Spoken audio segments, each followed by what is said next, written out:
Welcome, everyone, to today's stream. Sorry, I was eating pickles. I also just downed a whole bunch of coffee. Maybe enough caffeine to kill a person. But not to end up in a chubby emu video, which I got addicted to watching last night. I already studied. I was fast.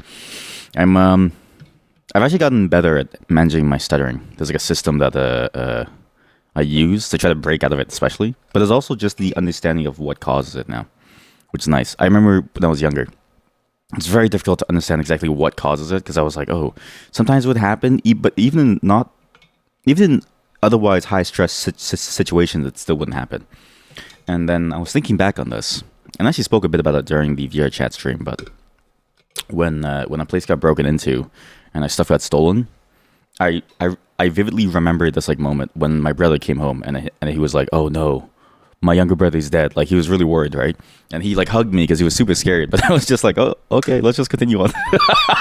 I was so calm that the police started questioning me. Like they started questioning me, and they were like, hey, you're very calm about this. Are you sure you didn't do this? And I'm like, no, I'm just. Well, they didn't say it like that, but the ways that they were asking me, the methods that they were using were very much a we think that you're the suspect now.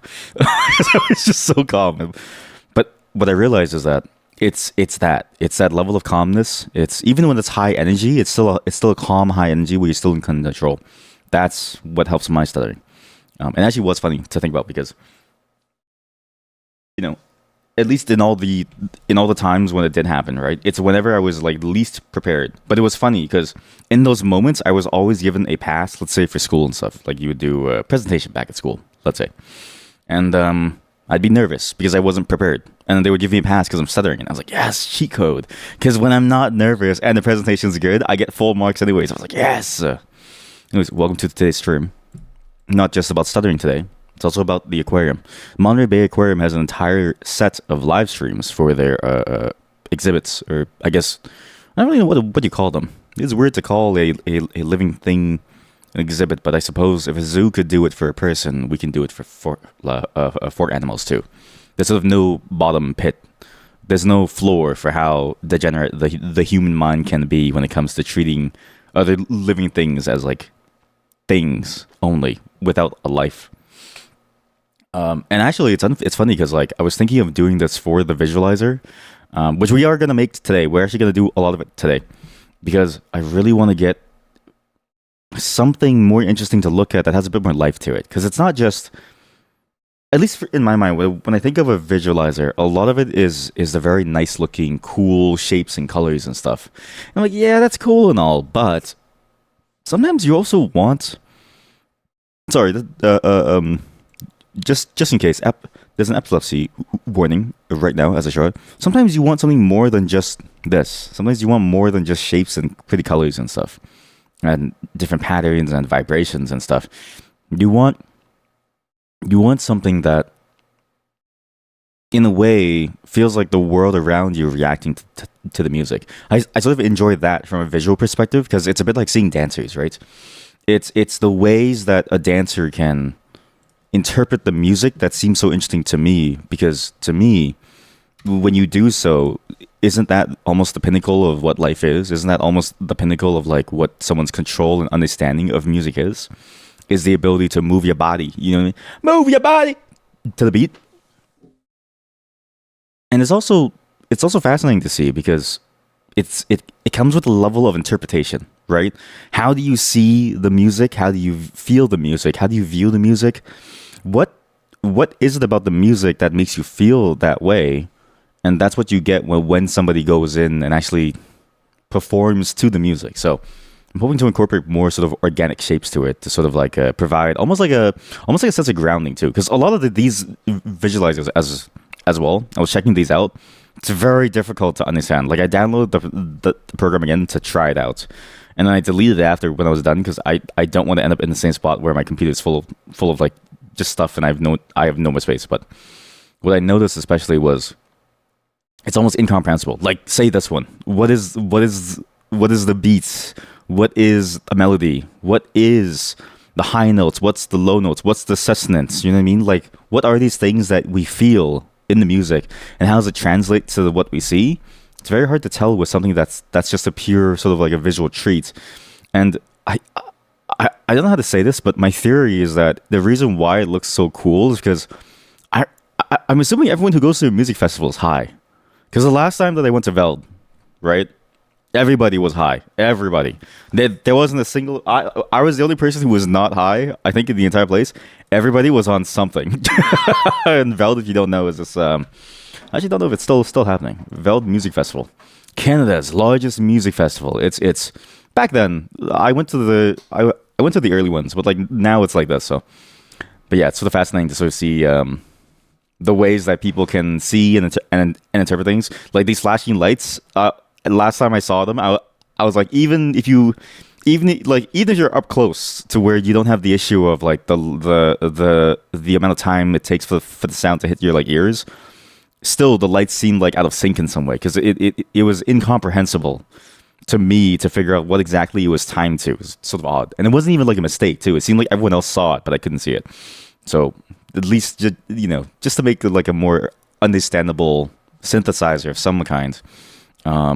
With a bit of life in it that can sort of help it feel good. That's my goal for today.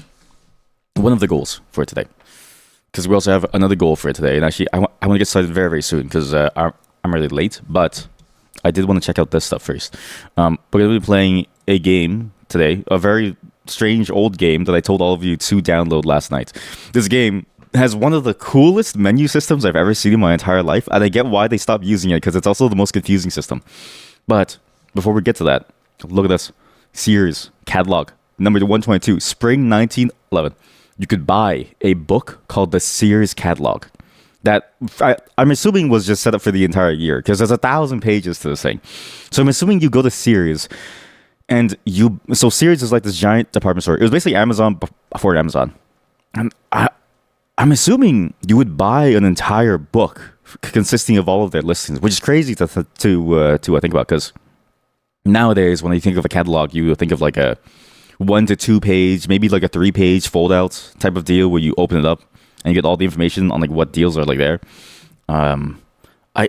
I can't imagine something like this having survived into the modern day because of how expensive something like this would have been.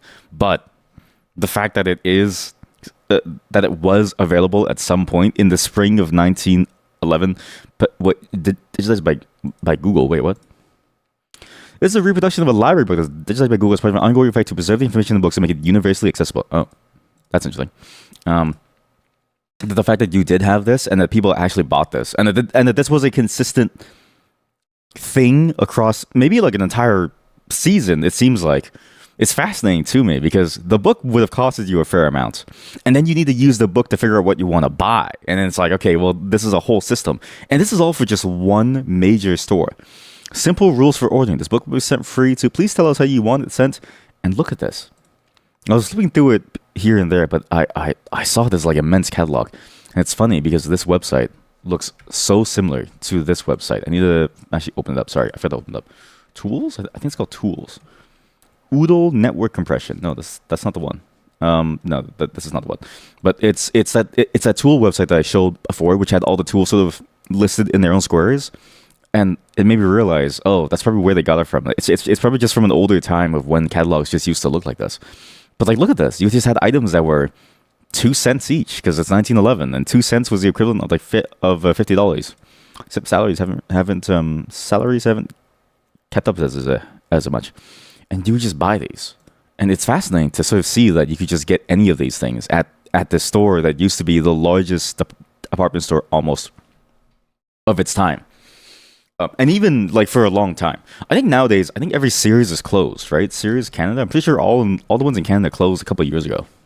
Sears Canada, yeah, we go, was a publicly traded, and it worked until January 14th, 2018. I remember when it was 2018, and I think even the Bay in Canada. So, the Bay was Canada's solution to, I guess, Sears, kind of, where it had the exact same thing, the exact same flow. It was also one of the oldest companies in Canada that actually traded in beaver pelts. Like, so like this is. It's like one of the few companies that can actually say like, yeah, like we have like a stash of beaver pelts somewhere because that used to be our currency. I actually don't know if that's true, but I do know that they traded it. I don't know if they still had it. I'm pretty sure they traded it in for like actual funds and stuff. But this is now dead too. It's all dead. So the Bay is dead. The series is dead. But for a time, they actually had a lot of stuff, and it's actually kind of cool to see that they even got like wallpaper. Like they did everything. And I swear I flipped through a random page earlier, but there was a random page, or sorry, last night. But there was a random page that talked about the way that they had they had like a they had like a they had like a buy that had a buy your own builder home system where you could buy a home that wasn't pre-built, but they gave you all the materials and instructions similar to like a Lego kit. It was sort of like a fascinating thing to see. I can't find it now, and I think we're still in the towel section. That's impressive, actually. But beavers are the godlike engineers of the animal world and must be respected. Sorry, we used to just take their pelts. You know what's funny too is that I've actually thought so. I thought the same thing because I was like, realistically, but it's like I'm gonna say this. I guess it makes sense that they hunted them in my mind because back then they were too good of an engineer, right? Because imagine you're like a settler. I mean, back then they didn't. I mean, back then they called themselves settlers. We call them colonizers now. Who lands on this new land called Canada, and you're like, hey, we have to live here now. So they're fishing for like fish and rivers and like lakes and the stuff, and then all of a sudden, like you wake up one day and the water flow stops, and like I can't imagine the confusion that somebody would have when you go upstream and you see this animal that you've never seen before, and it's built an entire structure. I would see that as like a demon. I think if we didn't have modern day knowledge, I would think that this is a demon sent by the land to starve me and my fellow colonizers. Because I don't think beavers exist anywhere else. Do they? Beavers are the second largest rodents. There's only two species. There's a Eurasian beaver. Not only that, they prevent flooding. That too. Okay. So what's funny is that like not only do they stop the like flow, yeah, exactly. They prevent the flooding. Like they're actually very important to ecosystem. But I guess back then they must have seen them as like, oh no, you're blocking the fish from reaching my home, and I refuse to move, so therefore you must die. It's like, oh no. Wait, so species of beaver widespread across Eurasia with a rapidly increasing population of at least 1.5 million in 2020. The Eurasian beaver was hunted to near extinction for both its fur and castoreum. Oh yes, the castoreum. I need to talk about this too. With only about 1,200 beavers in 8 relict. Relict, that's a great word. A relict is a population of taxon of organisms that was more widespread or more diverse in the past. That's a great name, actually. I mean, that's a great term for what it is. It's like a mixture of a relic and an edict. It's nice. It's listed as least concern. What the hell is a least concern? A least concern species. Like we don't give a shit about them. They're being introduced into the UK currently. Yes. Wait, really? Yo, one of your life goals is to see a wild beaver. That's crazy to me that like some people have never seen a wild beaver. Because in Canada, they're like pretty like you can just see them. Like sometimes like you can just go to like any like if I drive out of the city like 2 or 3 hours, I go into the forest, I can just see them. So it's crazy that like there are people who have never seen a beaver because they've been hunted. Wow. That's sort of funny to me. It's like meese. It's like the idea of like a moose. It's like having to explain like what a moose is. It's like, whoa, like really? But I hope that your dream comes true. And if you ever do, if you can, I wonder if you can tame it. Okay, you could be the first person to ever. I'm just putting this idea into your head because if it's in mine, it's like dangerous, right? If you can tame it, think about it. You could build a home. You could have them. You could use them to stage like a revolution. They're being introduced. Sorry, they're being reintroduced in secret places, so they aren't poached. I've never thought about that problem before. Wait, that's an amazing problem. Where are we? UK reintroducing beavers, secret locations. Beavers secretly restored this London park. What? UK beaver map. The UK beaver map. What? There's a beaver trust? There's no way it's called a beaver trust. That's sick. Wow.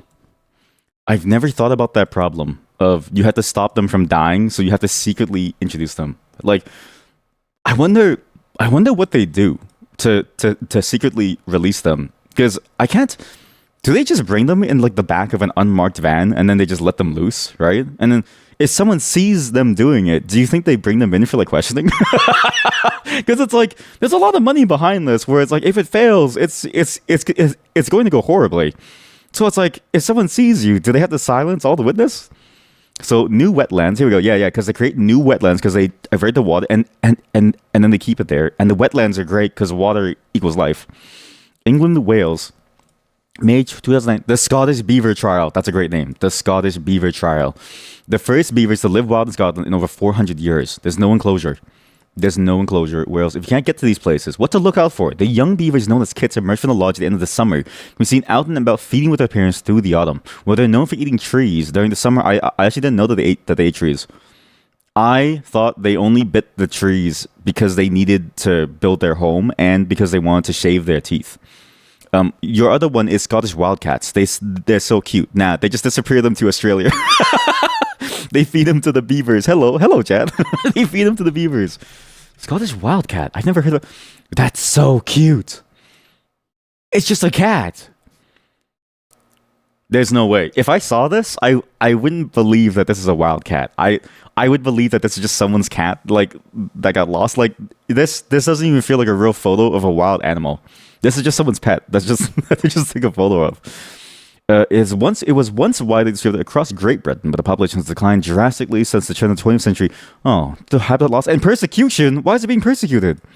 Camera trapping surveys reveal that they live in mixed woodland, whereas feral and domestic cats were mostly in grasslands. It says that it's critically endangered. Oh, I love how the sloth is here. And threatened by hybridization with domestic cats. Oh, I guess I never thought about that problem.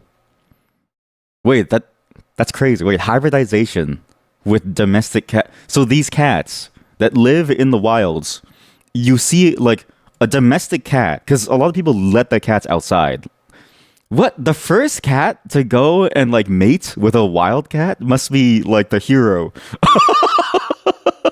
You know what I mean? It's like, oh man, like the bravery of the domestic cat to a mate with the Scottish wildcat, and then but it's ultimately bad for him to like mate.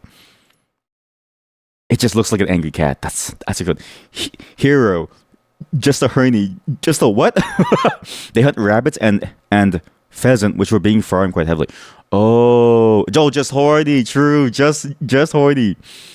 That makes sense. Yeah, if you're taking all the rabbits and the pheasants, then I guess it would make it annoying. See, same thing with the beavers, right? They stop the fish. It's like it is funny how humanity is like, as long as you don't take our food, we'll let you live. But if you take our food, then you die, right? It looks like a Scottish. It just looks like a Scottish angry cat. Wait, is there like a Scottish cat that's like separate from the Scottish wildcat? Scottish cat. Oh my God, there is. Scottish fold. Where are these things? Something went wrong. Something went wrong. Like in between the life cycle of these two, like the Scottish wildcat, you know, bold, brave, strong, you know, fierce, a hunter, a warrior, out can survive the apocalypse. The Scottish fold, broken, bruised, needs a human to take care of it. Can't hear anything. Probably can't see anything. Very cute cheeks though. Very cute cheeks. And holy shit, those are the cutest paws I've ever seen. UK beaver map. Okay, you know what? If you see either or the beaver or the wildcat, I hope that you get to see them because it'd be a treat. But also, here you go. Here's a map.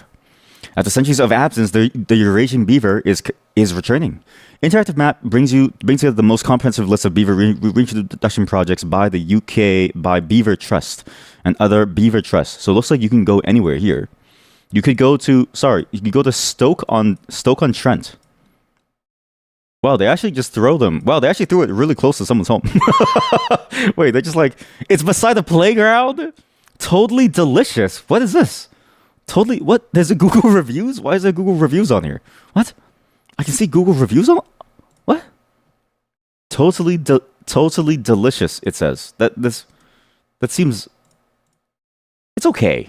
Okay, never mind. That's a really good drink. Holy moly. Okay, never mind. This place looks really good. Wow. Is this just one of my ADHD streams? No. Sorry. We are gonna move on soon. But since we're on the topic of like the beavers and like the whole company thing, it's more like we're going down the like topics, right? The very topical, the very related topics. We are actually going to be doing something, but we have to. Actually, it's probably a good time for us to too, because it is getting late, and I did start late. But it was interesting to learn about the fact that beavers are coming back to the UK. I had no clue that there was so little of them over in Eurasia, because over here in North America, like 2 or 3 hours out, I can just see like a ton of beavers. It's actually kind of cute to like see them just kind of like floating around and then just like swimming around, and you'll see them just like biting on like things. So sometimes you'll like hear it happen too, like you'll hear something fall. Is all this beaver talk because they're gonna play Timberborn, the beaver based say city builder? Even better, even better. We're gonna play Final Fantasy 11. Where the beavers are armed with swords and then magic powers. Actually, I think isn't there like a beaver-like class inside the game, like a Final Fantasy 11 races. Well, I don't know. We're going to learn together because I don't know anything about this game, and I've been waiting to play this for a while now. I got a subscription because when you buy the game, so you have to buy the game and you also have to buy a subscription. So there's sort of no way around it. But that's what we're going to be playing today. I asked everyone if they could download it to download it. And let me tell you, I'm going to tell you about the download process. It's one of the worst processes ever. There is not a beaver class. I'm thinking of the wrong game. There's only 5 races. Oh. Maybe I'm thinking of like Final Fantasy 14. The Magic the Gathering Final Fantasy set had a card called Commune with Beavers. Okay, maybe I am correct. Yeah, because I swear there was something about Final Fantasy 11, some like beaver plotline that was very important. Oh my god. See? It's all full circle. Thank you for that. Thank you for that piece of knowledge. Look at the guy speak beaver. He speaks beaver. Talk to him quickly. Talk to him. Let him know we don't mean harm. Illustrated by Hippo. Hello, Chad. How are you? Hippo has made both the Valkyrie aerial unit as well as the Commune with Beavers card. They really have such a range of topics that they can work with. Look at the top 3 cards of your library. Is this really just him talking to the beavers? Holy shit, that's what they look like inside the game. I'm actually very excited to like see them. So I have no clue how this game is going to go. I have no clue how long it's going to take us to get anywhere. We only have about 4 hours to do so. Then we program at the end of today's stream. But before all of that, I also have a song for you all that I think is fitting with what the game seems to be about. We're going to be playing Final Fantasy 11. And so I figured this song is a good time it is a good song to play because I can't think of another situation where this song would make sense with the way that it sounds like. It's sort of hard to remember how to make this song, or it's hard to figure out how to make this song fit with a lot of different topics. Wait, yearly reminder to check your Windows page file size. You have 110 gigabytes of page files. So wait, is that why I ran out of space? See, you check your page files, but I just deleted I just reinstalled Windows. Maybe that's why I had no space. Anyways, please enjoy this song, and we'll go right into Final Fantasy 11. But it's not just Final Fantasy 11, it's also the Play Online service. I have to show you that this is, I don't know how Square Enix does it every single time, but they always have the best and the worst online systems ever made. I'll be right back in just a moment. Please listen to the song, please enjoy it. It's one of the few songs by Manifest that I don't like the lyrics of, because the lyrics are it feels almost incomprehensible the way that the lyrics are, and I can't really figure out what exactly it means. It almost feels like, I don't know how to say this, it feels like a song that was made for a movie soundtrack that they couldn't get for a movie, and so they played it just sort of on their album. But yet, and there's a reason why I played it for today, it sounds specifically like a video game music soundtrack. And sorry, the screen's black because you're about to see why in just a moment. But because of that sound, and especially the way that the guitar stuff comes in, and it has that almost, it feels like a very sort of Final Fantasy-esque sort of sound fonts where they use a lot of these like very strange sort of like string instruments, and it's like different variations and different effects that are placed on them. And I thought this was a perfect fit for today's stream, doing some Final Fantasy. So hopefully you enjoy today, because today it's going to be a Final Fantasy day. And actually what's funny is that the lyrics do talk about trees, which I guess is slightly beaver specific, but that's in the same way that like, it's like saying like, I don't know, like you look at like a tomato and it's like, oh, this is a song about like a cook or something. I don't know. It's like very tangentially related, but hopefully that flows well. As far as I can tell, it seems to fit kind of with the vibe of the game, and not this program which you're about to see on screen. I'll be back in just a moment. I need to go eat some food. I feel my blood sugar dropping dangerously low, and I need to go have a snack. When I'm back, when I'm back, actually, I know what to do to show something very interesting to look at. When I'm back, we're going to be programming. We're gonna be programming some things that I needed to. Oh, this is the healing action. Cancel healing. How do you stay healing? We're gonna go program for some things because we need to program some more things for these other things that I'm going to be doing soon. Especially this one thing that I realized that we need to do for the programming streams themselves. If I want to do programming in VR chat, I'm gonna need a system that actually allows us to actually do that, because I realized you can't see what I'm doing, and neither can other people. And I figured maybe it'd be interesting to have a system that allows people to see what I'm doing even within the game itself. You'll see what I mean once we get there. Also, look at these. There's a lot of expansions in this game. Holy shit. But I'll be back in just a moment. I'm gonna get a quick snack. And in the meantime, look at the cat girl dancing. Yeah, look at the cat girl dancing. BRB. And also, please think about the fact that this does look like a Japanese gravure thing, okay?